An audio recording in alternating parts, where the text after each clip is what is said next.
Max Barry is one of my favorite authors that doesn't get a lot of play in this series of books because the books that I read by him were before I started reviewing on Goodreads. But this one made it to the list and I'm excited to share it with you. I read Lexicon by Max Barry in 2016. I gave it 4 out of 5 stars on Goodreads and I wrote this about it. The last time I read a book by Max Barry was Syrup, and it was before I was a member of Goodreads, so you won't see my review for it here.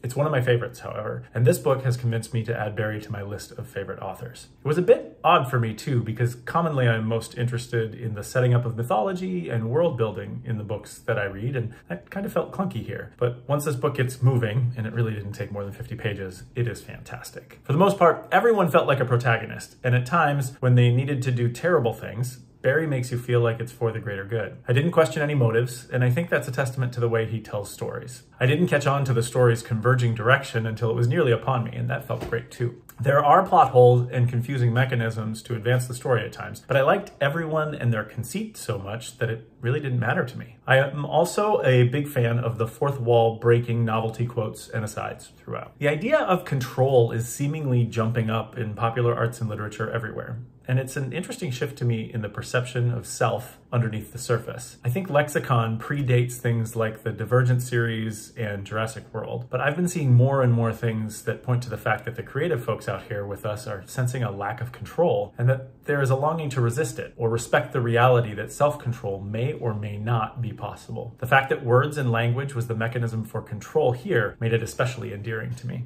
Some of the competing concepts in the story that forced me to think were whether words are needed for human connection, whether we need to label something to make it real, or to just trust our feelings. The old concept that the rejection of desire equals true power. The idea that exposing your true self or name or label makes you vulnerable to manipulation, and whether want is an expression of a lack of composure, and a bunch of others. The content in the book is unapologetically graphic and violent, but you should read this book if you like Barry's style or you are interested in a wild story about the struggle within emotional control, life change, and human evolution. One of my favorite passages from the book is, "We attempt to conceal ourselves, Emily, but the truth is we don't entirely want to be concealed.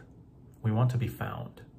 Every poet, sooner or later, discovers this, that within perfect walls, there is nothing worth protecting. There is, in fact, nothing.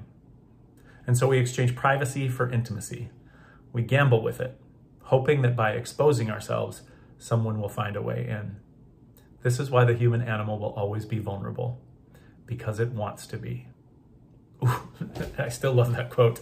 I'm really happy that this book is in here, and after the last review where I was stuck on a book for so long, Lexicon was perfect for me to get into this next thing. I talk about Max Barry and Syrup. Syrup is like a 5-star book for me. Syrup is one of my favorite books and came up for me at a time early when I lived in Los Angeles and was able to share it with my friends. I talk about control here being an interesting thing, and those other things that I talked about in there, the Divergent series and Jurassic World, were some of the movies and books that were coming up where it was talking about people being under other people's control. I think some of that is still out there. I think some of that is still in the way that we're making art right now. The main idea of how to protect yourself within Lexicon was based on some of the tenets of stoicism. And stoicism is something that I've connected with pretty deeply recently. A lot of the stuff that I've connected to it with it is put up by the author Ryan Holiday, and he's been doing lots of deep studies into stoicism. Something that I really like about it is being detached from the outcomes in life to make sure that you can enjoy a better life, a more pleasant life. And one of the things that differ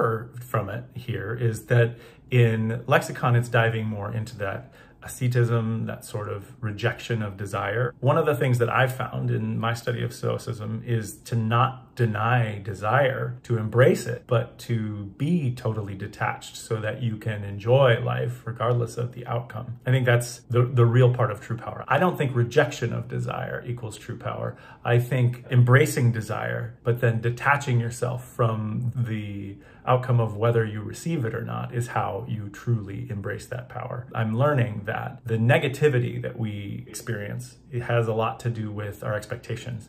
That desire in and of itself is not a bad thing, but it's the expectations of how that desire is going to be fulfilled in us that creates suffering for us.